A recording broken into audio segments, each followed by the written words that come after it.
bom que você está aqui nessa noite. Eu estava meditando em algo durante essa semana, amados. Na verdade, eu estava meditando nisso aqui semana passada e estava no contexto do que nós ministraríamos aqui no domingo. Mas você sabe que a gente vai adorando, a gente vai buscando e as horas vão passando. Então, para não ficar um sermão muito prolongado, eu deixei um pedacinho de lado para que a gente pudesse falar aqui nesse culto, nessa noite, em nome de Jesus. Amém? Posso ouvir um amém aí, amados? Como estou feliz por estar aqui nessa noite louvando a Deus. Nós temos que ter esse sentimento todos os dias, por onde nós estivermos. Lá em Salmo 103, versículo 2, o salmista, ele vai dizer o seguinte, o salmista Davi vai dizer isso, né? Ele vai dizer: bendize, ó minha alma, bendize, ó minha alma, ao Senhor. Aleluia. Bendize, ó minha alma, ao Senhor, e todas as minhas entranhas em seu santo nome. Bendize, ó minha alma, ao Senhor, e não te esqueça de nenhum dos teus benefícios. Não te esqueça de nenhum dos teus benefícios. Mais do que ninguém, esse homem experimentou, amados. Mais do que ninguém, esse homem experimentou de perto a profundidade da misericórdia de Deus. Quero ver um amém mais alto aí, porque eu não disse qualquer coisa. Vocês creem na misericórdia de Deus? Eu creio. Aleluia. Ele estava dizendo para si mesmo, ele não estava dizendo isso para Deus, querido. Ele estava reforçando a sua carne, ele estava reforçando o seu intelecto, ele estava reforçando a sua mente, que ele seria grato a Deus. Amém? Porque Deus tinha sido fiel com ele. Deus não foi fiel com você? Você não está com cara de quem foi, de quem acredita nisso, não. Deus não foi fiel com você? Olha para quem está ao seu lado, vê se Deus não foi fiel com ela. Olha para ela. Se Deus não foi fiel com essa pessoa, então eu não sei o que é Deus sendo fiel com alguém. Olhe nos olhos dela, vê se ela está com cara de quem é grato porque Deus foi fiel. Tá? Não tá? É visível. Alegria, espontaneidade. Davi falou: não, eu vou adorar, eu vou louvar com força, porque ele foi muito fiel a mim. Irmão, como é que Deus poderia ser fiel a você? Como é que Deus poderia ser fiel a mim? Sabe, querido, nós podemos, digamos que, fazer favores uns aos outros. Você pode me emprestar o seu carro, você pode me dar o seu carro, você pode me emprestar a sua casa para eu dormir, você pode me dar a sua casa para eu morar lá, para mim dormir, você pode dar todo o seu dinheiro para mim, emprestar. Existem muitas formas de nós beneficiarmos alguém. E Deus, por muitas vezes, querido, Ele é, digamos que assim, estereotipado pelas pessoas como um ser do qual a gente pede para Ele algumas coisas quando a gente está em apuros. Sei lá, quando a gente vai no médico, eu faço a minha oração para que vá tudo bem lá no médico, ou quando eu vou trabalhar, uma proposta de trabalho. Davi sabia muito bem que Deus, Ele é capaz de fazer coisas incomparáveis e favores que o homem, digamos, por mais bom que seja, não seja capaz de fazer ao outro.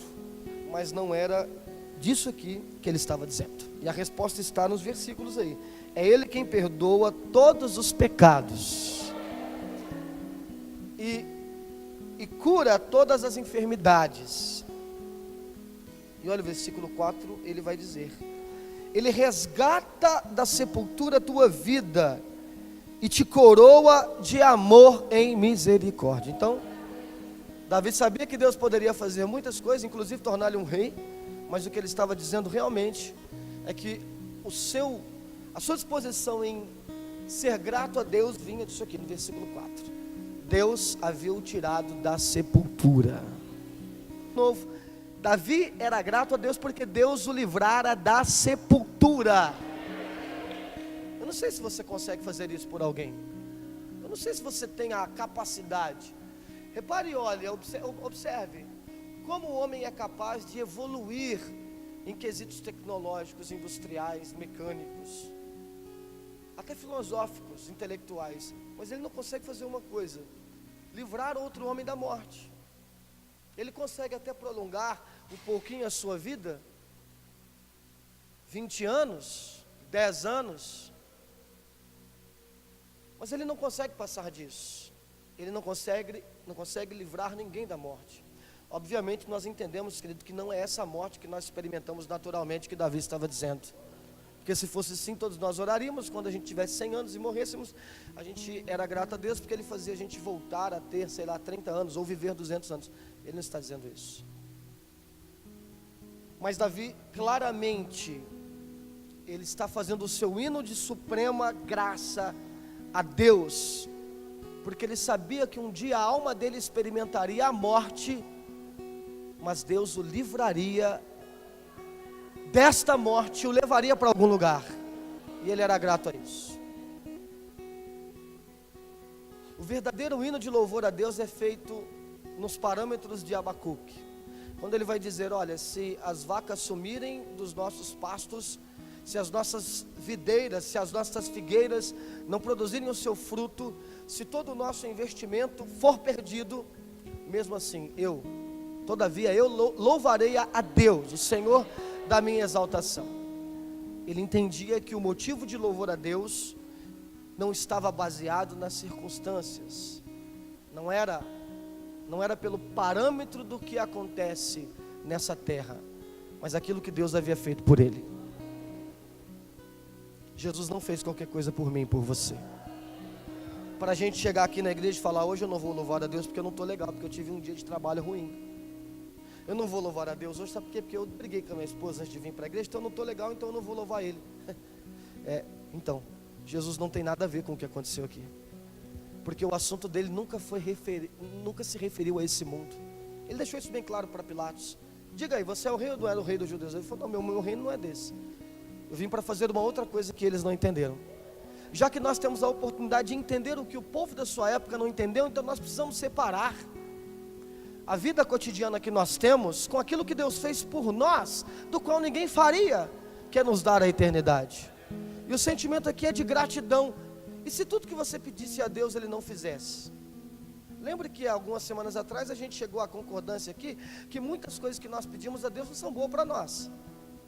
Mesmo assim nós teríamos condições de adorá-lo e agradecê-lo e ser grato. Se você falar sim, significa que a tua maior realização não está naquilo que você está pedindo a Deus, mas está naquilo que Deus já deu a você, e você entendeu aquilo como o maior presente que você poderia receber, que é a eternidade.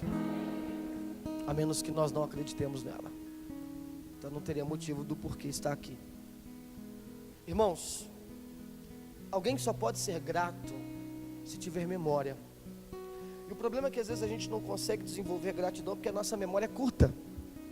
Nós não podemos desvalorizar a cruz. Nós não podemos desvalorizar o que Cristo fez. Outro dia eu vi um comentário assim, sabe? Alguém agradecendo: olha, eu agradeço tal pastor, porque através dele a minha família era pobre e saiu da pobreza. E hoje eu moro não sei na onde, tenho a oportunidade de ter isso, aquilo, outro. Eu fiquei olhando: meu Deus, bacana ser grato a alguém porque aparentemente deu essa oportunidade tão financeira e tão lucrativa aqui na terra para essa pessoa. Só que uma vez que eu entendo que essa pessoa está indicando que essa pessoa fez em nome de Jesus, o principal não está ali, porque em nenhum momento a eternidade foi citada. Não sou eu que estou dizendo, o apóstolo Paulo disse que se a esperança de Cristo para nós for apenas nessa vida, então nós somos de todos os seres humanos o pior, o mais desprezável. É a Bíblia quem está dizendo. Então, querido, a nossa memória, ela vai enfraquecendo a respeito daquilo que realmente Jesus quis fazer na cruz. E por a gente não ter memória, então a gente para de agradecer. Por exemplo, no dia 15 de novembro, tivemos aí o feriado da... Vocês nem lembram. Feriado do quê? 15 de novembro. Se não me engano, é proclamação. Vocês sabem o que foi isso? Proclamação de quê, pastor? Não lembro. não está muito claro em nossa memória o que foi. Então a gente não desenvolve nenhuma consciência em cima disso. Então, eu sei que é feriado, eu quero ir para a praia, mas não tenho uma consciência do que é uma sociedade republicana. Nem sei se a gente já experimentou isso, historicamente falando. E aí a gente pode ir pegando praticamente todas as datas que nós comemoramos. Mas 7 de setembro, nós não temos uma consciência do que é a independência do povo brasileiro. Dia 25 de março, eu sei que é um feriado. Dia 25 de março não, 25 de janeiro, eu sei que é um feriado em São Paulo, mas o que representa? Então, por nós não termos memória, nós não conseguimos desenvolver uma consciência que reflexiva a respeito daquilo que realmente aconteceu. Por que as pessoas, quando chega dia 20 de novembro, não conseguem desenvolver nenhuma consciência negra? Porque não tem data nenhuma que se comemore em dia 20 de novembro. É só uma data mística lá de um homem que ninguém nem sabe se aconteceu. Não estou chutando não, estou falando historicamente. De um homem chamado Zumbi dos Palmares, que não reflete em nada para a resistência negra do Brasil, e que em Palmares ele mesmo tinha negros. Então não se desenvolve uma consciência dos direitos do negro. E que se fôssemos ter uma data, seria qual? 13 de maio, que é a data da abolição da escravatura no Brasil, mas que também não se tem. Se você não tem memória, você não tem consciência. Davi tinha consciência do que Deus tinha feito, e ele reforçava aquilo na memória dele. Você pode dizer amém mais alto aí, queridos?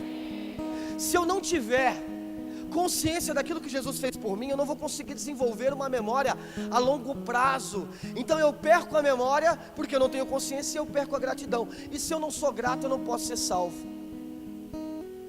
Porque a gratidão, querido, ela é o que me mantém no exercício daquilo que Jesus fez por mim.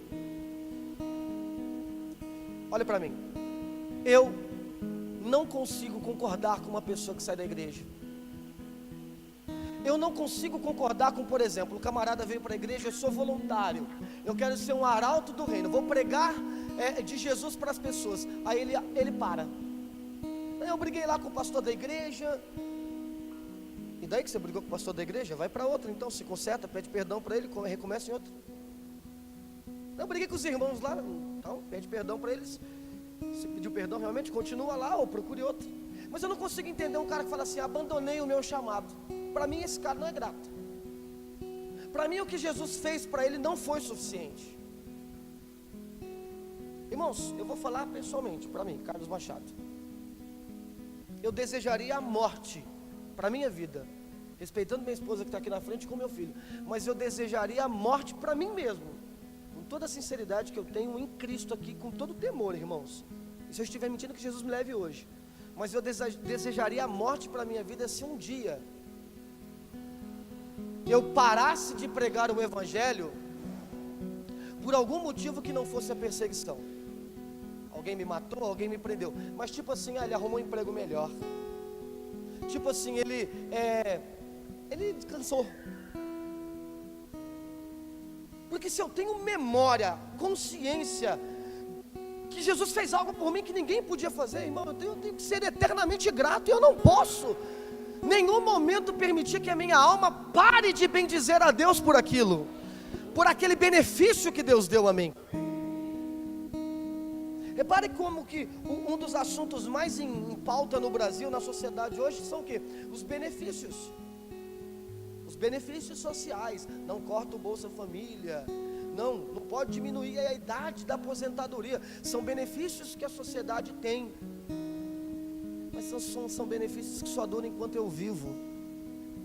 Jesus, ele foi tão fiel, e eu creio nisso, irmão, que ele me deu um benefício que vai entrar em vigor quando eu morro, não enquanto eu estou vivo. Ou seja, enquanto eu não posso fazer nada, Ele vai estar fazendo, porque eu vou estar experimentando a sepultura, e Ele vai estar me dando a vida enquanto eu estiver em sepultura.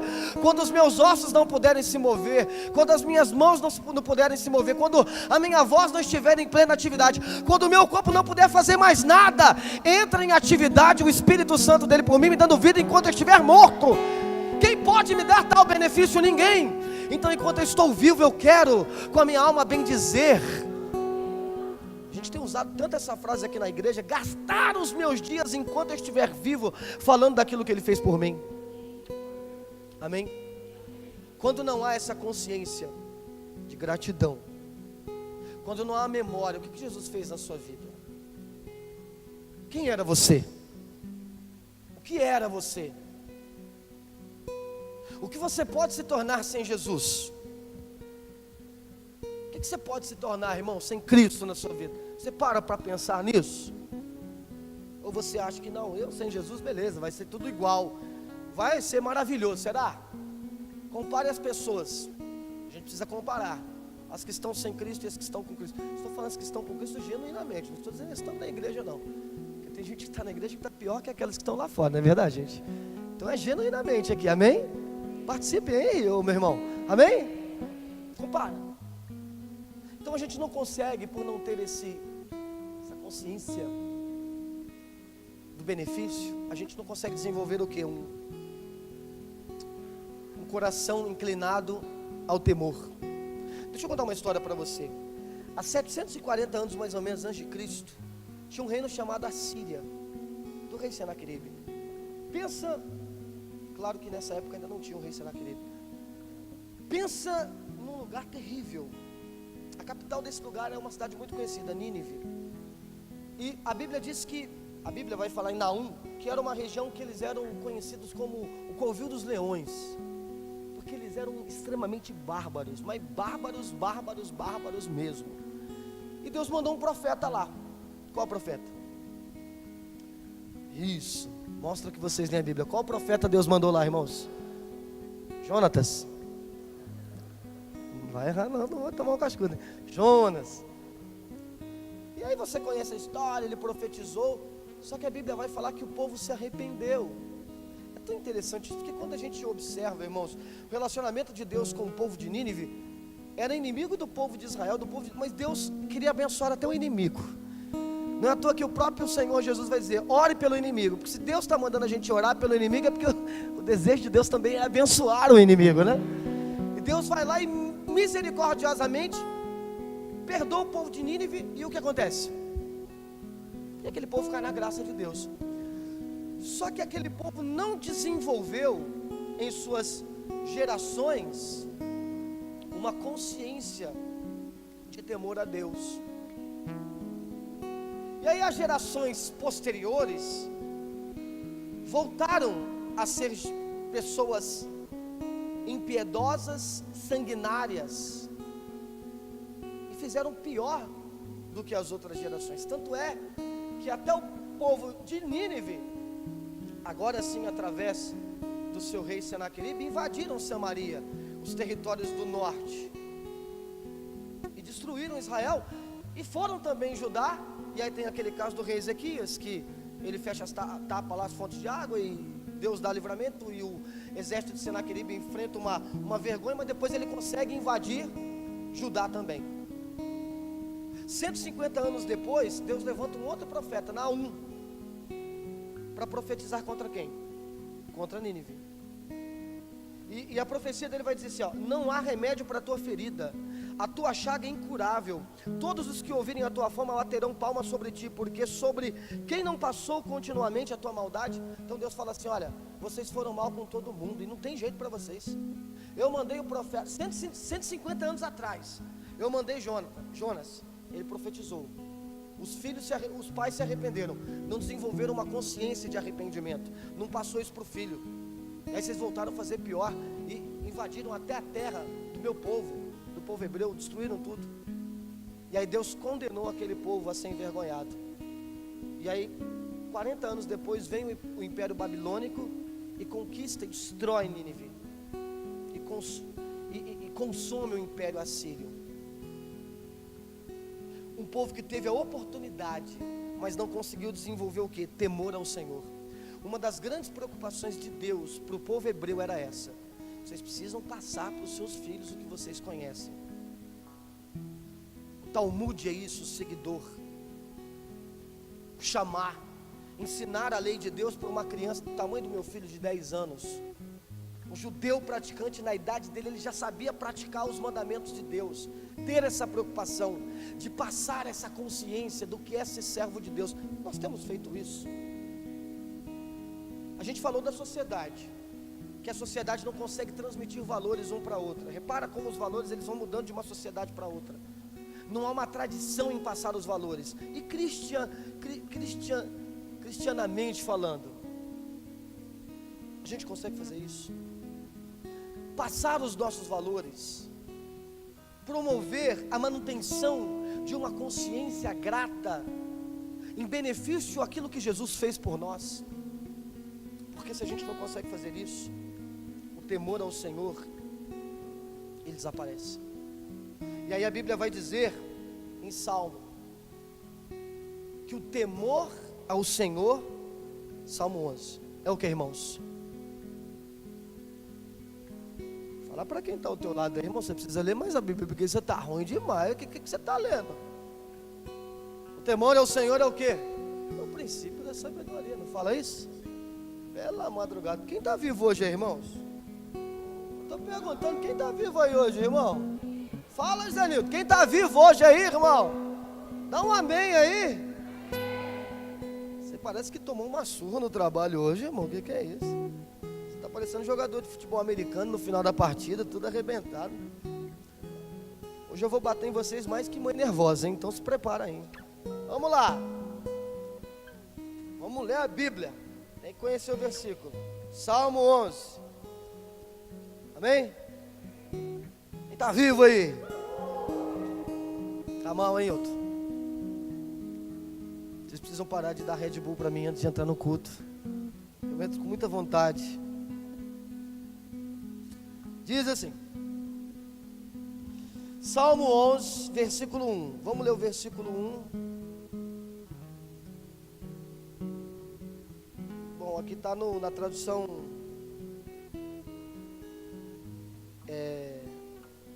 King James. É isso mesmo? O princípio é o Senhor? É Salmo 11? Hã? 111? O que está marcado 11 aqui então? Isso. Do 1 ao 11. Do 1 ao 10. Isso aqui é uma música com estrofes, com poema. Pastor Douglas, Pedro, por que os irmãos ficam lá do lado de fora? Lá? Manda eles ouvir a palavra aqui. Eu estava com vontade de falar isso faz tempo já, porque não tem objetivo ficar olhando para a rua. Vai para cá. Entra, vamos participar aqui do alimento. Pelo menos um pouquinho. Aleluia, de todo o coração louvarei ao Senhor na congregação dos justos, da assembleia dos que reúnem para adorá-lo. Adoração. Poderosas são as suas obras, dignas de profunda meditação para quem as aprecia. Olha aqui, irmãos. Vamos adorar a Deus? Vamos meditar o que Deus fez. Caraca, olha o que Deus fez. Aí o cara começa a meditar naquilo. Os feitos do Eterno são majestosos e o que? Magníficos. A sua justiça permanece para sempre. Está falando claramente de um camarada aqui, irmão, que está meditando nos benefícios, no que Deus fez. Ele fez memoráveis as suas maravilhas. Qual é a palavra, irmãos? Memoráveis. Qual é a palavra? Ele fez memoráveis as suas maravilhas. Então ele quer que a gente crie o quê? Memória naquilo que ele fez. Amém? Irmão, olha para mim aqui. Olha aqui.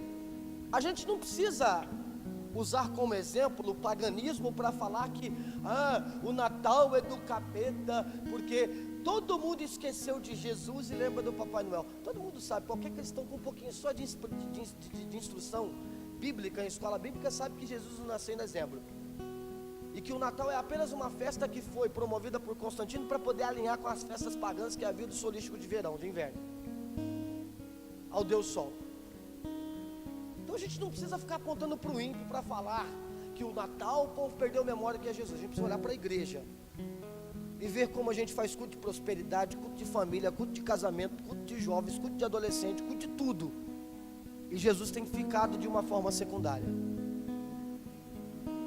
E o que Deus fez através de Cristo é um feito memorável. E isso precisa ter uma memória lá eterna em nossos corações. Amém? É tão fantástico você ler o Velho Testamento sem o véu, porque para onde você aponta você consegue enxergar Jesus. E nessa adoração dos levitas a gente consegue enxergar Jesus. O Senhor é misericordioso e compassivo, provém o sustento daqueles que o têm, porquanto tem sempre presente lembrança da sua aliança. Então a minha lembrança é da aliança de Deus com o homem. Não há uma aliança em nós, irmãos, entre nós e Deus? A minha lembrança é disso.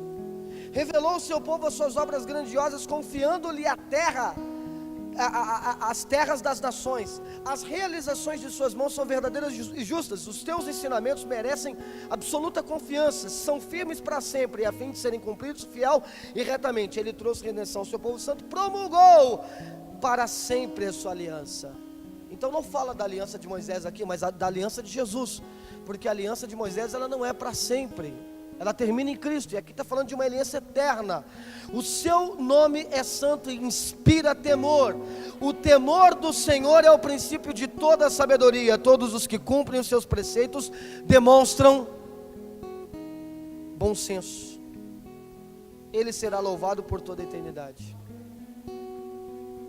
Amém? Amém? Se eu não tenho temor, querido, não tenho bom senso. Que sabedoria é essa que não parte do pressuposto que isso vem de uma fonte oriunda, que é Cristo, que é a aliança, que é memória? Eu não tenho direito. Eu cantava isso quando era criança. Qual que é o teu direito? É meu direito é de não ter direito algum. Eu não tenho direito de me desviar, de mim.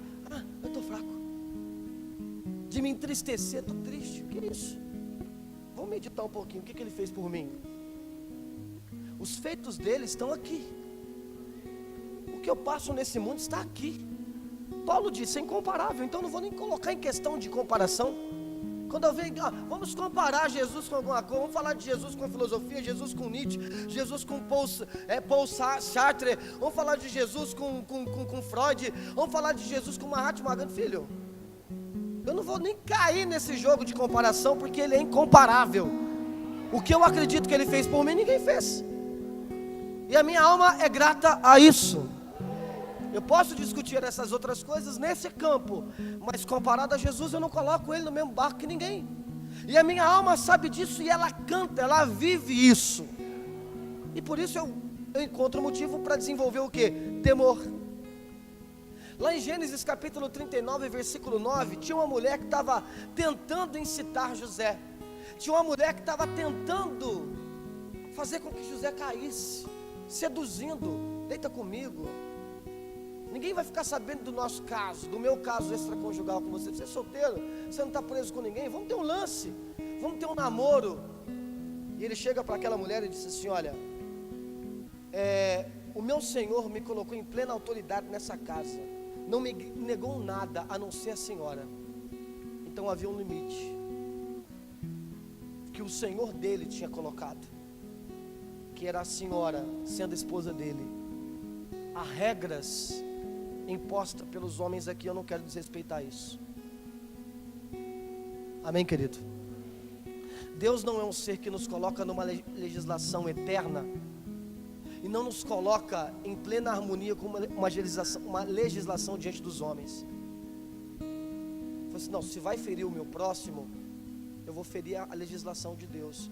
Tem gente que se acha tão santo, irmão, só que no convívio dele com outro ser humano, ele não tem legislação nenhuma, ele fere os outros com o jeito dele, achando que por ele ser de Deus, ele tem o direito de ferir os outros. Não sabe ele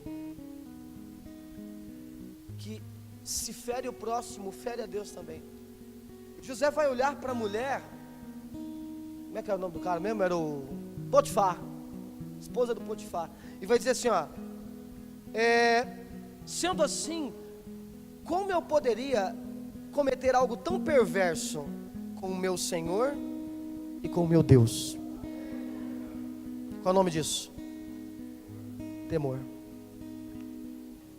Ele tinha uma memória, uma consciência do que Deus tinha feito por ele, e aí ele tinha temor a Deus, e na medida que ele tinha temor a Deus, ele tinha temor com o próximo também. Por que nós criamos uma geração que não consegue temer nada, não consegue respeitar nada, não tem limite para nada, é ilimitada, acha que pode tudo? Porque ela não tem uma consciência, ela não tem uma memória do que Deus fez por ela, do que o Senhor fez na vida dela. E por não ter essa memória, por não entender o que é o benefício que Deus fez por ela, ela não desenvolve temor, que é sabedoria. E se não tem temor a Deus, o que dirá o outro? Olha para mim, eu temo a Deus, eu temo o meu próximo, eu não vou quebrar esse meu código de conduta. Amém? Para um servo de Deus, querido, não vale tudo no campo dos negócios. Para um servo de Deus não vale tudo dentro do casamento. Para um servo de Deus não vale tudo dentro do namoro. Para o servo de Deus, a palavra liberalismo, ela precisa ser, digamos que, recebida com todo olhar de desconfiança. Porque pode ser que nesse exercício de relativizar, eu quebro com a moral que Deus impôs, limitando algumas ações minhas. E eu só respeito isso, por quê? Porque eu respeito Ele. E por que eu respeito Ele? Porque eu considero que Ele fez algo por mim. Se não fez nada por mim, não tem respeito nenhum. Onde está o temor da igreja? Onde está o temor do cara falar assim, que isso, cara, eu não vou sair daqui de forma alguma? Onde está o temor do cara falar, não vou fazer isso não? Onde está o temor da igreja? Mostrando que é digno, que é digna de louvar esse nome, mostrando para as pessoas, ali tem um homem de Deus, ali tem uma mulher de Deus. O mundo tem enxergado isso? Seus amigos de trabalho, seus amigos de escola olham para você e falam, não. Independentemente do que a gente acredita, mas a gente precisa considerar que ele tem um código de conduta, que ele é honesto com aquilo que ele fala, que ele é verdadeiro com aquilo que ele fala. Ele fala algo e ele pratica aquilo que ele fala. A mulher de Potifar olhou e falou assim, tem um homem de Deus ali. Ele foi parar na cadeia porque o senhor dele não acreditou na confissão dele. Mas a mulher de Potifar sabia que ali tinha um homem de Deus. Eu não estou querendo dizer aqui do que as pessoas vão nos julgar e do que as pessoas vão falar, mas o que é dentro da consciência dela, elas vão ter que aceitar que a minha conduta foi uma conduta de alguém que temeu a Deus, e esse temor a Deus foi fruto da consciência que eu tive mediante aquilo que Deus fez na minha vida. Não importa, porque aí as pessoas podem saber que eu estou certo e falar mentira. Não estou falando o que as pessoas vão espalhar, mas o que dentro da consciência interna dela, elas vão ter que concordar. É isso. As pessoas podem sair falando mal de você, mas pode ser mentira. Só que dentro do interior daquela pessoa, ela tem que saber que você está sendo honesto, que você está sendo verdadeiro, que você está sendo de Deus. Ah, mas o outro lado não está. Não importa, o importante é o que você provou como cristão. Mas às vezes, pastor, vou te falar, às vezes dá vontade de não ser muito de Deus, não. Claro, porque você é humano. Você achou que você é um robozinho agora, que faz tudo que o Espírito Santo manda? Não. Dentro de você tem digamos que um ser carnal que dá vontade, às vezes está espancando algum. Você não tem vontade de espancar alguns de vez em quando? Dá. Ah, eu tenho, pastor. Eu pego o meu soco inglês que eu tenho lá na gaveta em casa, o meu muchaco. Me lembro do Kung Fu. Dá vontade, pastor. Mas você não vai, claro, porque você tem o domínio próprio. Pelo menos eu creio nisso, né? Você não crê nisso? Crê ou não crê? Então, dentro de você tem a ascendência humana decaída de Adão, que tem vontade de fazer isso. Mas você não faz, por quê? Porque tem um limite ali. E o Senhor te cobra, não faz isso. E por que você respeita aquilo? Porque tem uma memória construída. Tem uma consciência que você não vai desagradar o teu Deus. Aquele que fez a tua vida, virar uma reviravolta, uma transformada. Estava condenado, não está mais. Aleluia. Amém? Em Hebreus capítulo 2, vamos dar uma passadinha lá em Hebreus capítulo 12. Queridos, Hebreus capítulo 12, quem encontrou aí, queridos? Hebreu 12, o texto é bem compridão. Vamos ler só algumas partes aí. Diz assim, Hebreus 12, 4. Ora, na guerra contra o pecado ainda não tendes resistido até o extremo e derramado o seu próprio sangue. Estais, qual é a palavra que ele usa? Estais esquecidos da palavra de encorajamento que ele vos dirige como filhos. Meu filho, não desprezei a disciplina do Senhor, nem desanimeis quando por ela for repreendido, pois o Senhor disciplina quem ama e educa todo aquele que recebe como filho. Suportai as dificuldades aceitando como disciplina. Deus vos trata como filhos. Ora, qual o filho que não passa pela correção do pai? Mas se estáis sem orientação, do qual tem se tornado participantes, então não sois filhos legítimos, mas bastardos. Além do mais, tínhamos nossos pais humanos que nos educavam e nós os respeitávamos. Quanto mais devemos toda a obediência ao Pai dos Espíritos, para o qual então vivemos. Opa, olha aqui. Ele fala assim, cara, você não pode se esquecer da palavra que te encoraja. E qual é a palavra que te encoraja? Aquilo que te exorta. Só que, para onde ele vai apontar a exortação? No suportar as dificuldades e entender que isso é disciplina. Quem quer passar por dificuldade? Ninguém. Você gosta de ser traído? Vai lá. Você gosta de apanhar? Ficar sem dinheiro? Ser passado para trás? Ser humilhado? Pastor, eu gosto de ser humilhado. Não, ninguém gosta. São dificuldades.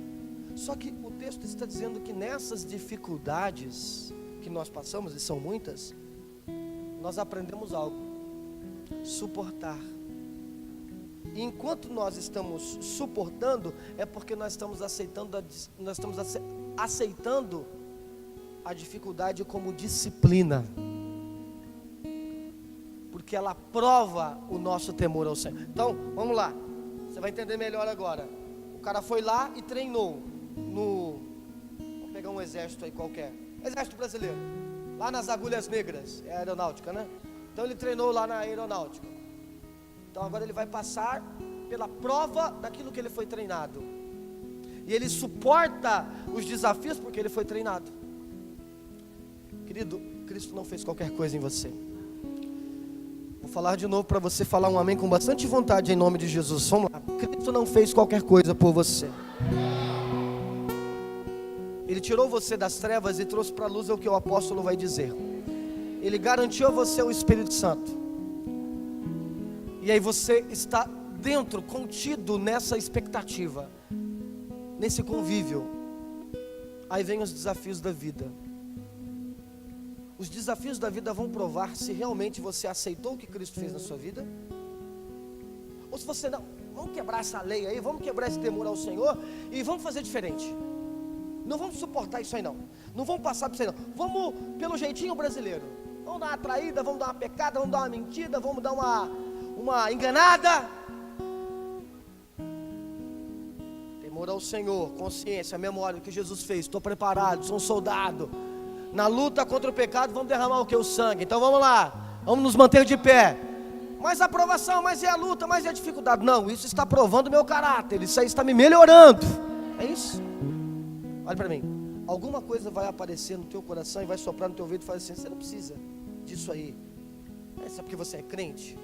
Quebra esse limite aí, faz o seguinte: deita com essa mulher, José, que tem problema não, é melhor você deitar com essa inimiga e ter ela como amiga do que ela fosse inimiga, entregar para o teu chefe e ele vai acreditar nela, porque Potifar parece um corno manso, vai acreditar nela e vai te prender, e você vai para a cadeia.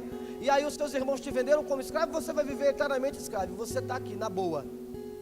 Ele não negociou. Ele preferiu ser preso. Ele tinha temor ao Senhor. E aquela dificuldade que ele tinha aperfeiçoou. E ele não seria eternamente um funcionário de um general. Ele seria um governador, acima daquele que o prendeu. Porque ele tinha dignidade, porque ele tinha temor, porque ele suportava as pressões, porque ele tinha princípio, porque ele tinha dignidade. Isso não era ao que o homem tinha feito, era o que Deus tinha feito na vida dele. E ele dizia: eu não vou trair Deus, eu temo a Deus. Que coisa linda isso aqui, irmãos, aleluia. Pouco importa, mas o homem está fazendo isso, mas as pessoas estão fazendo isso. Meu negócio é com Deus, o meu temor é a Deus. Amém, amados? Estou nem aí, é com Deus. Mas ele está, meu negócio é com Deus. E eu não vou quebrar o meu temor a Ele, porque eu sei o que Ele fez por mim.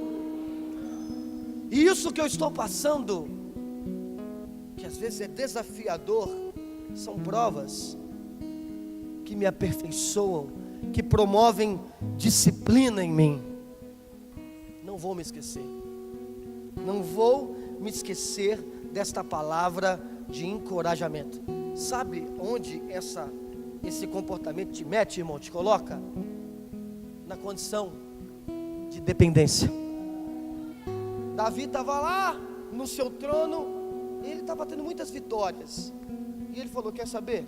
Deixa eu contar o meu exército, vou fazer aqui um cerceamento, vou contabilizar quantos homens de linha de frente eu tenho, quantos homens de retaguarda, quantos homens que vão com lança, quantos cavaleiros, quantos homens que fazem espadas, quantos homens que fazem lanças.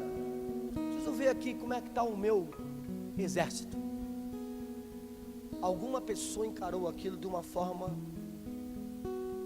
não muito legal, e essa pessoa foi Deus. Por detrás de uma simples contagem, Deus percebeu que Davi estava começando a depositar a sua confiança mais em si mesmo do que nele. Deus falou: se você confia mais em você, por que você precisa me temer tanto? Não é? Se eu não preciso temer tanto, então algumas coisas que o senhor fala eu não levo muito em consideração. Quebra isso aí não significa nada para mim não. Não tem temor. Ah, mas Deus fez isso aí, não lembro disso. A gente não respeita se a gente não lembrar. A gente não tem consciência, não tem memória. Então, lembra do povo de Nínive? Mas há 150 anos apareceu um profeta aí, Jonas, profetizou, todo mundo se arrependeu. Nunca ouvi falar, não lembro. Lá a Bíblia fala em Hebreus que o povo não entrou no descanso porque se esqueceu, as gerações se esqueceram. Deus falou: eles não são dignos de entrar. Então, pouco me importa. Mas Deus fez isso na tua vida, tal. Esquece isso.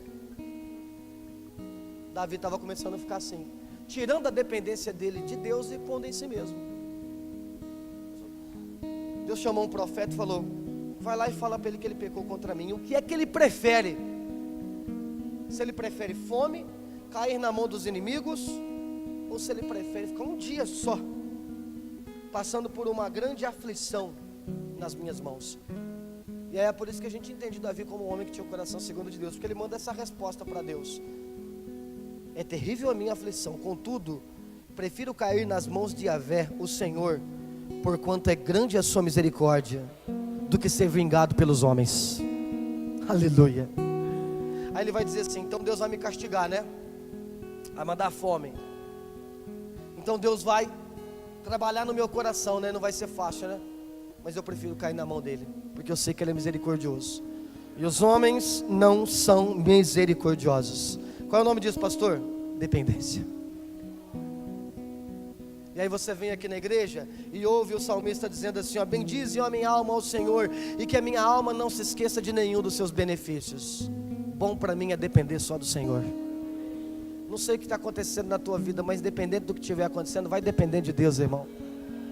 Não fique na mão do homem, dependa só de Deus. Então não quebre o seu temor a Ele, viva em plena dependência dEle. Quando Davi está dizendo isso, irmãos, ele está mostrando o quão realista ele era. E quando a gente fala de ser realista, é isso. um salmo fantástico para a gente meditar um pouquinho sobre isso. É o Salmo 78, versículo 38. Coloca para a gente aí, que vai dizer assim, ó: entretanto, porque era misericordioso, perdoava a culpa deles, a fim de que eles não fossem necessário que destruíssem. Muitas vezes reprimiu a sua cólera santa e não acendeu o seu furor, recordando-se de que eram seres frágeis, meros mortais, brisas passageiras que não retornam. Quantas vezes se mostraram rebeldes contra ele no deserto, entristeceram na terra solitária, quantas vezes puseram a Deus à prova, irritaram profundamente o Santo de Israel. Irmãos, o salmo aqui está dizendo dos hebreus, dos judeus do norte, que estavam perdendo o temor, provavelmente por envolvimento com a invasão síria e amizades com nações pagãs. Eles estavam perdendo o temor e foram perdendo a memória, o que Deus fazia, e começaram a irritar a Deus.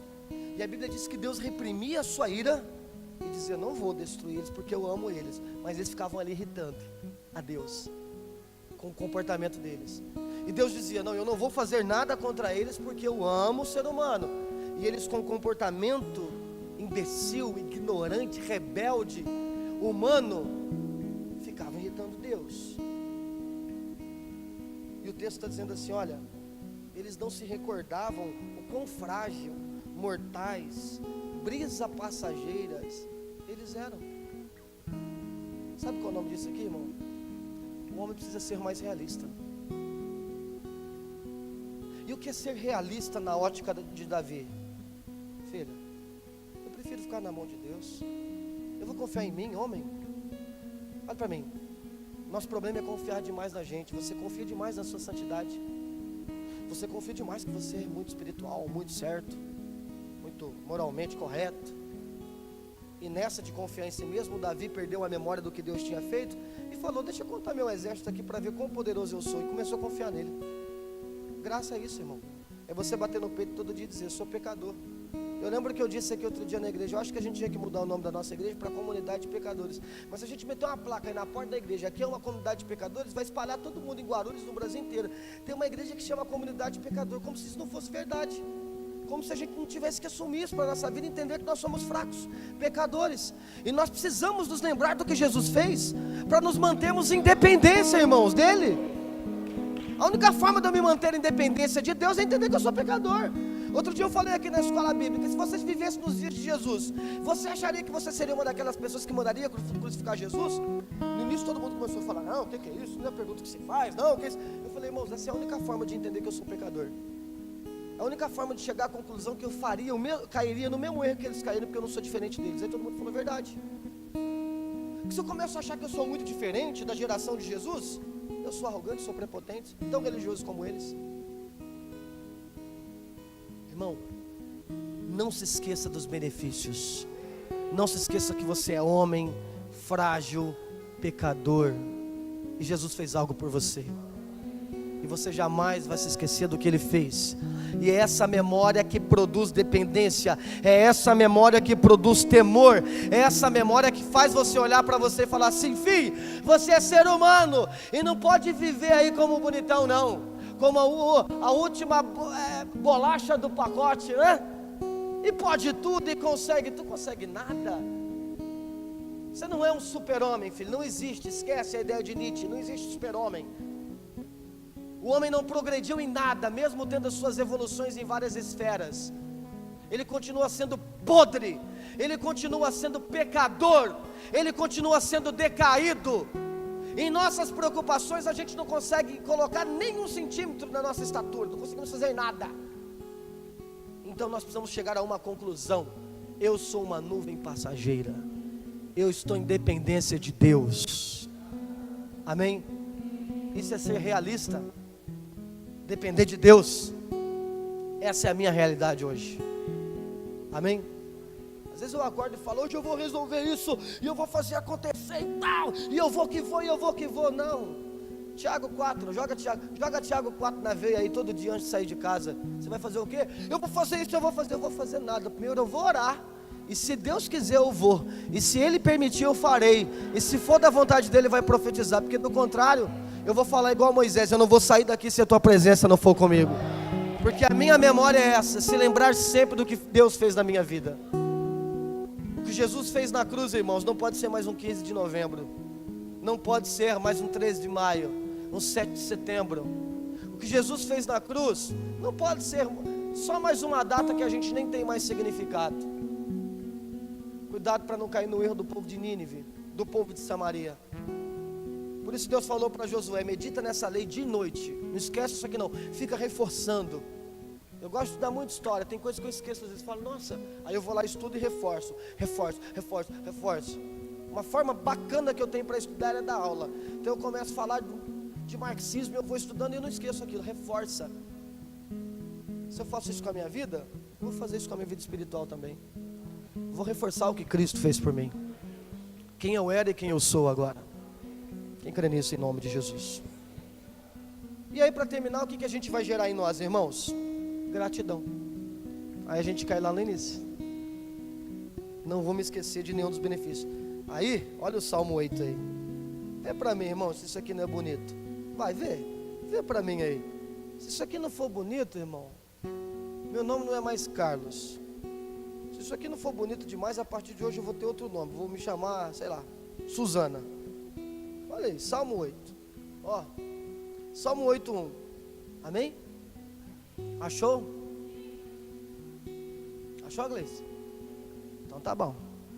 Senhor nosso Deus soberano, como é majestoso o teu nome por toda a terra, tu cuja glória é cantada acima dos céus, pela boca das crianças e dos recém-nascidos, instruístes os sábios e poderosos, silenciando os inimigos e maldosos, porque são adversários. São adversários. O que é isso?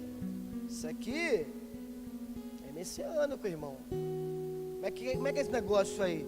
Pela boca das crianças instruístes os sábios, silenciando os inimigos maldosos, porque são adversários. É o texto lá de Mateus 21, 15, 16. Que Jesus vai entrando em Jerusalém e alguém vai cantando: bendito é o rei que vem em nome do Senhor, paz do céu, glória nas alturas, hosana nas alturas. Quem é que estava cantando isso? As crianças. Amém? As crianças. Ele está louvando ao mestre, ao Messias. Ou seja, da forma mais pura, da forma mais genuína, Deus está sendo exaltado, envergonhando os inimigos. Olha para mim. Aí a gente acha que a gente vai envergonhar os nossos inimigos dando aquela lição de moral, né, irmãos? A gente acha que a gente vai envergonhar as pessoas mostrando, tá vendo aí, o irmão aí, ó, né, irmã? Melhor forma é sendo cristão, sendo criança e deixando a sua vingança vir do Senhor. Amém? E se apegando ao que Deus fez na sua vida e não ao que o homem fez. Amém? Quando admiro os teus céus, as obras dos teus dedos, a tua lua, as estrelas que ali estabeleceste, pergunto, irmão, vocês admiram aí as obras que Deus fez? Quem admira uma mulher grávida? Eita, outro dia uma pessoa falou para mim que mulher grávida é feio, mulher grávida é bonito, não é bonito? Aquele barrigão assim, né, Douglas? Não é bonito? Vocês não acham não, gente? Falam. Uma criança chorando na hora do culto, não é bonito? Claro que é bonito. Um pássaro no voo vaguear, não é bonito? Um segurança batendo no cachorro no Carrefour, não, aí não. Aí é coisa do diabo, não é? Mas um belo de um animal, não é bonito? Coisa mais linda. Outro dia eu vi no Facebook um leão com cabelo assim, ó. Vocês viram esse Facebook, esse leão? Parecia o Pedro assim, irmãos, quando está sentado. Que coisa bonita. Aurora boreal. Que coisa linda. Pensa numa coisa linda, aurora boreal. Por que não tem aurora boreal aqui, irmão? Em Atibaia, para a gente ver. Lá no final do mundo, na Islândia, mas é bonito. Você tem que se pegar observando. Outro dia eu estava brincando, falando mal da aurora boreal. Eu, Pedro, o senhor estava tirando foto outro dia, o céu aí nem estava tão bonito. Estava brincando, é bonito. Então Davi falou assim, eu fico me apegando às coisas e eu começo a observar e ver as suas grandezas. Observe a grandeza de Deus, irmão, para você ter parâmetro. Vai para mim. Felizmente você está vivendo como se não tivesse acontecendo nada na tua vida. Minha vida é uma droga. Como assim uma droga, irmão? Observe a grandeza de Deus na sua vida. Não fica condicionando a grandeza na tua vida no Nike Shox que você comprou, não. Deus é maravilhoso. Comprei um Nike Jordan. Comprei um New Balance. Não, observa a grandeza de Deus, irmão. O que Ele fez na sua vida. Coisa simples, você acordou hoje. Acordou com aquele bafão que você derruba até múmia do Egito. Você acordou, cara, que coisa fantástica é isso. Davi falou, não, essas coisas vão me dando temor. Eu vou ficando dependente dele, realista, e eu sou grato. E olha aí, ó. Aí eu vejo essas coisas tão maravilhosas que Deus faz na minha vida. Irmão, eu não preciso de mais nada, irmão. Eu já tenho o Daniel, o Levi, a Juliana, canto uma musiquinha ou outra, sai com os meninos aqui, como um pastel. Ele está rindo, porque ele come um pastel. Até não é, Douglas? Observa aí como é que Deus é maravilhoso. Fica observando. Olha para o céu e tal. Olha para a cruz, olha o que Cristo fez, olha a eternidade, olha para a humanidade. E todo mundo tentando colocar em xeque toda hora Jesus e a ciência e tal, e não consegue provar nada, e não consegue esclarecer nada. Tudo não passa de teoria e filosofia que não leva em lugar nenhum. E a humanidade evoluiu, agora é liberal, aí está todo mundo depressivo, aí morrendo de depressão, a síndrome do pânico, são as doenças da modernidade. Por quê? Porque está se separando de Deus. E eu fico observando isso. Tem muito motivo para adorar a Deus. Aí eu começo a observar isso, aí eu começo a ser grato. Por quê? Olha o versículo 4. E me pergunto, olha a pergunta dele: quem é o homem para que ele se importe? Rapaz, você viu como é que todo mundo creu no versículo? Eu vou ler de novo. Quem é o homem para que ele se importe? Dá glória aí, Tiago, vamos lá. Quem é o homem para que ele se importe? E o filho de Adão para visitá-lo? Tu fizeste um pouco menor do que os anjos e coroastes de glória e de honra, e tu fizeste dominar sobre as obras das suas mãos, e tudo sujeitaste debaixo dos seus pés. Olha para mim. Aí a gente coloca o homem aonde? No lugar mais desprezível possível, e vai colocando tudo acima. Hoje o trabalho é acima do homem. Hoje a cultura está acima do homem. Hoje, sabe o que está acima do homem? Os animais. Um monte de corrente aí. Eu sou defensor dos animais, tá? Eu gosto de animal. Eu acho que se tem uma pessoa que gosta de animal, sou eu. Gosto muito de animal. Mas no mês de novembro, mais de 30 crianças morreram vítimas de bala perdida no Brasil. Não teve nenhuma corrente. As crianças perdidas. Aí o cara matou lá o animal. Todo mundo boicota o Carrefour. Ninguém leva animal para casa. Mas é errado fazer? Não é errado, irmão. Só que a gente está colocando tudo no lugar errado. Não estou falando, não estou vem com mimimi não, falando que estou falando que tem que bater em cachorro, que não tem que bater em cachorro. Só que eu estou querendo dizer, irmão, que o primeiro lugar é do homem. O homem não está uma briga doida para colocar o homem no centro. Tira a religião, teocentrismo, tira tudo. Agora é o homem. Querido, o homem não precisa fazer isso com o homem. Porque nessa de colocar o homem no centro, sabe o que o homem fez? O homem conseguiu afastar o homem do centro das atenções, porque o homem sempre esteve no centro da atenção de Deus. E quando o homem tira a atenção de Deus e agora ele quer colocar, ele tira o homem da atenção e colocou tudo. Colocou a ideologia, colocou tudo, colocou o trabalho, colocou o capitalismo. E cadê o homem? O homem é um ser secundário aí. É um ser secundário aí que a gente dá valor ao que ele tem, não ao que ele é. Aí Davi vai dizendo assim, ó. Aí eu começo a observar o quanto o Senhor é grande. E eu falo assim, por que o Senhor se importa comigo tanto assim? Deus, Ele se importa muito com você. Eu quero que você dê um glória, irmão. Eu não disse para você que Deus, Ele te comparou uma paçoquinha que você comprou por 25 centavos no mercado. Deus, Ele amou você acima de tudo. João 3,16 diz isso. E você precisa ter isso cravado e gravado na sua memória. Deus acima de tudo, por quê? Porque Ele está acima de tudo por você. Aliás, perdão. Deus acima de tudo para você, porque você está acima de tudo para Ele. Não tem nenhum, esse livro aqui, não fala de Deus amando nada acima de você. E hoje você tem que levantar suas mãos e ser grato. Amém? Que coisa feia, irmãos. Que coisa feia. A gente vai entrar em 2019 e a gente faz um monte de pedido para Deus. Projeto de vida. Eu quero que Deus me dê aquilo. Que coisa feia. Agradece a Deus, irmão.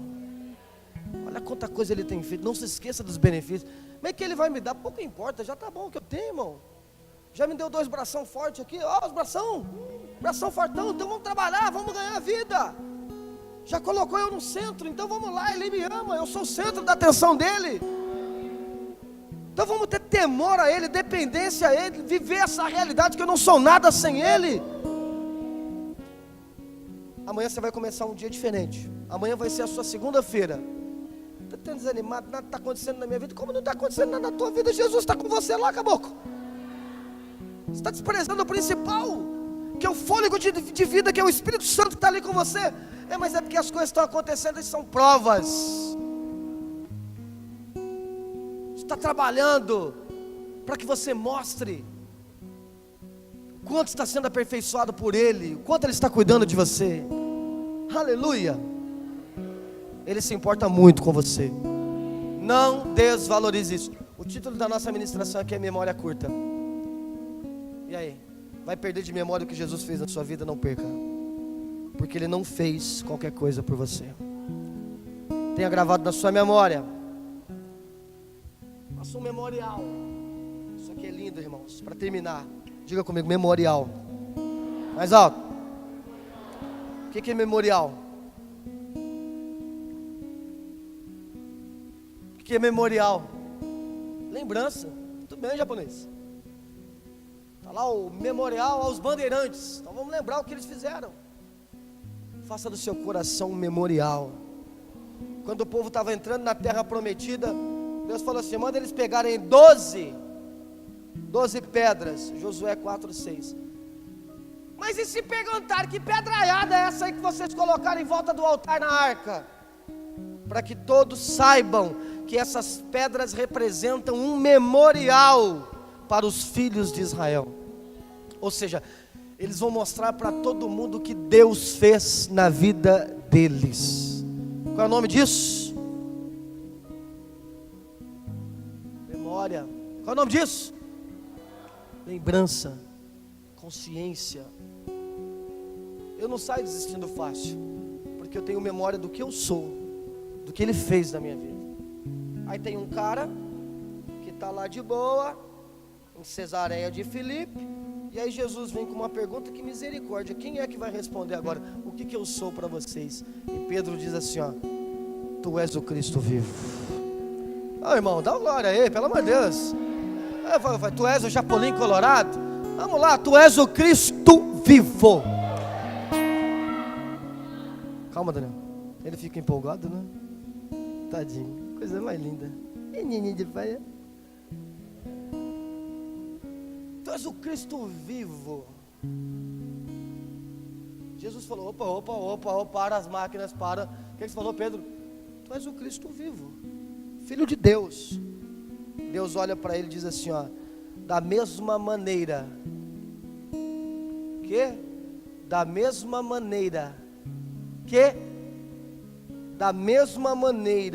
eu digo que tu és uma pedra, e sobre essa pedra edificarei a minha igreja. Por que Deus está dizendo da mesma maneira? Ele não falou de outra forma. Eu digo que tu és uma pedra e edificarei a minha igreja. Ele vai dizer: da mesma maneira Aí o Pedro entendeu, e aí ele escreveu: achegando-vos a ele a pedra viva, rejeitada pela humanidade, mas eleita e preciosa para Deus. Vós também, como pedras vivas, sois edificados como casa espiritual, com o propósito de sermos sacerdotes. Vai dando glória aí, oferecendo sacrifícios espirituais aceitáveis a Deus por meio de Jesus Cristo, porquanto assim está registrado na Escritura: eis que ponho em Sião a pedra angular, escolhida e preciosa, e aquele que deposita a sua confiança nele jamais será envergonhado. Assim sendo, para vós os que crerdes, ela é preciosa, mas para aqueles que não creem, a pedra que os construtores rejeitaram tornou-se a principal pedra angular. Então Jesus vai dizer: Pedro, tu és uma pedra do qual edificarei minha igreja. Ele vai dizer: da mesma forma, porque você olhou para mim e entendeu que eu sou a pedra, então agora você é uma pedra. Eu sou edifico e eu te edifico em mim. Entendeu por que nós precisamos da memória? Porque a memória é Cristo, e nós construímos a nossa vida na memória que é Cristo. Pedra sobre pedra, casa favorita de Deus, é isso. Quando você perde a memória, você sai dessa casa, você deixa de ser a pedra na pedra, você deixa de ser uma edificação na edificação que é Cristo. Eu sou louco agora de falar: não, eu estou fora. Eu só sou casa se eu estiver na casa. Pedra na pedra. Jesus não falou: então você é a pedra, e nessa pedra edificar. Da mesma maneira, agora você é uma pedra em cima de mim. Eu sou o alicerce, você está edificado em mim. Eu sou o memorial e você faz parte desse memorial. Aí vem lá o árabe, aí vem lá o sambalate, o oronita, e dizem assim para Neemias: você está doido? Você está doido? Você está arrumando chifre na cabeça de égua, querendo reedificar Jerusalém? Você e Esdras, Neemias, são dois doidos. O quê? Nós temos uma memória aqui, eu nem sei quem são vocês. É isso que você tem que dizer para Satanás, é isso que você tem que dizer para o mundo. Eu tenho uma memória em Cristo. Ele fez algo por mim, eu estou unido a esse corpo. Amém? Não cai no jogo de Satanás, irmão. Não cai no jogo do mundo, irmão. Faz igual José. Você tem um compromisso com Cristo. Eu não vou quebrar isso não, filho. Ah, mas deita comigo. Não vou quebrar. Está aqui na minha memória, eu vou passar isso para frente. Como Jesus falou isso ao meu coração, irmão. Lembra de domingo? Nostalgia. Lembra de domingo? Nostalgia. Recordar as lembranças. Jesus, ele está fazendo você recordar muitas coisas, mas para você desenvolver uma consciência daquilo que Jesus fez. Amém, amados? Cuidado com a memória curta, hein? Pastor, mas eu tenho uns probleminhas de esquecimento, eu tenho, acho que uma amnésia de leve. Humanamente você pode até ter, querido, mas espiritualmente isso é impossível, porque quem te lembra é o Espírito Santo. E aonde a Bíblia fala isso? Romanos. Ele testifica que nós somos filhos. Quando a gente esquece, Deus é tão misericordioso que Ele manda alguma coisa para nos lembrar. Amém? Hoje é dia de agradecer, irmão. Vamos dar uma glória, hein? Hoje é dia de agradecer, irmão. Ser grato. Pedro, você é um cara inteligente, hein? Não, quer dizer, foi o Espírito que te revelou isso. Ah, então eu sou de Deus, porque eu tô... Não, tudo tem a ver com Ele. Então é o Espírito Santo que me conduziu isso. Amém? Quem sou eu? Tu és a pedra angular. Tu és o fundamento de tudo. Tudo foi criado por você. Você é o centro. Então vem cá que você agora é o centro comigo. Irmão, mal sabia os filósofos iluministas no final da Idade Média que quando eles estavam tirando Deus do centro, eles estavam tirando o homem também. E é por isso que está desse jeito. Cada dia é pior e vai piorar. Porque quando Deus volta para o centro, Cristo é a pedra angular, o homem está junto com Ele. Porque Deus nunca quis estar separado de você. Aleluia. Coloca Deus no centro e você vai estar juntinho com Ele. Amém? Quem crê nisso em nome de Jesus?